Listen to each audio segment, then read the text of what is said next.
ಕೊಡಗು ಜಿಲ್ಲೆಯಲ್ಲಿ ಅರಣ್ಯ ಇಲಾಖೆಯ ದೌರ್ಜನ್ಯದ ಆರೋಪ ಮತ್ತೆ ಕೇಳಿಬಂದಿದೆ. ರೈತರೊಬ್ಬರ ಏಲಕ್ಕಿ ತೋಟವನ್ನ ಅರಣ್ಯ ಇಲಾಖೆಯ ಸಿಬ್ಬಂದಿ ನಾಶಪಡಿಸಿದ ಪ್ರಕರಣ ಮಾಸುವ ಮುನ್ನವೇ ಅಂತಹುದೇ ಮತ್ತೊಂದು ಘಟನೆ ನಡೆದಿದೆ.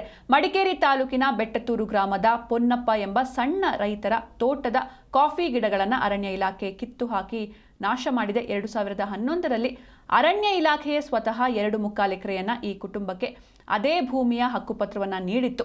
ತಾವೇ ಹಕ್ಕುಪತ್ರ ಕೊಟ್ಟು ಮತ್ತೆ ತಾವೇ ತೋಟವನ್ನ ನಾಶಪಡಿಸಿರುವುದು ರೈತರ ಆಕ್ರೋಶಕ್ಕೆ ಕಾರಣವಾಗಿದೆ.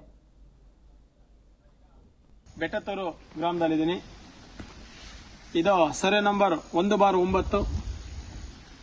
ನಮ್ಮ ಪೊನ್ನಪ್ಪ ಅಂತ ಹೇಳೋರು ರೈತರು ಇಲ್ಲಿದ್ದಾರೆ.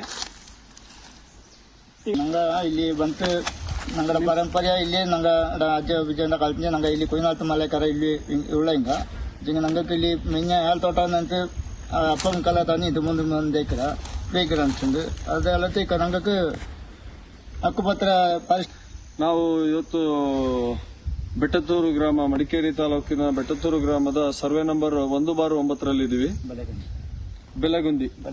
ಬಲೆಕಂಡಿ ಅಂತ ಹೇಳುವಂತ ಒಂದು ಜಾಗದಲ್ಲಿದ್ದೀವಿ. ಗಿರಿಜನ ಕಾಲೋನಿ ಅಂತ ಹೇಳಿ ನಮ್ಮ ಮುಂದೆ ರೈತರು ಬಂದು ಪೊನ್ನಪ್ಪ ಅಂತ ಹೇಳಿ ಇವ್ರ ಹೆಸರು. ಇವರು ಸುಮಾರು ಸಲ